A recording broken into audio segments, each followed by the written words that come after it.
20 வயசு வரைக்கும் செவ்வாயுடைய தசை நடக்கும். 20லிருந்து 18 வயசு வரைக்கும் ராகு மகாதசை நடக்கும். உங்களுக்கு நாகதோஷம் அப்போ இருக்குது. தெளிவான புத்தியை தெளிவான எண்ணத்தில் வாழ்க்கையை தெளிவாக வரணும் கேட்டு படிச்சிங்கன்னா உயர்ந்த படிப்பு ஒரு 38 வயசு வரைக்கும் தெளிவான அமைப்பில் படிச்சிருந்தீங்கன்னா 1000 பெண்களுக்கு நீங்கள் ஒருத்தர் சமம். நீங்கள் வெளிநாடு வெளி தேசத்தில் பிரவேசம் பண்ணக்கூடிய ஜாதகத்தன்மை உடையவங்க.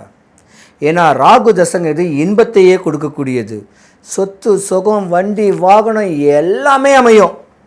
ஆனால் ஒரு கட்ட கால வயசுக்கு மேலே 35 வயசுக்கு வரைக்கும் நாகதோஷம் உடைய உங்களுக்கு கல்யாணங்கிறது காதலிச்சிங்கன்னா நிற்காது. ஒருவேளை கல்யாணம் காதலிச்சு கல்யாணம் பண்ணாலும் முறைப்படி கல்யாணம் பண்ணாலும் ஒரு மாதத்துக்கு 6 நாள் பிரிஞ்சு தான் நீங்கள் வரணும் குடும்பத்தில்.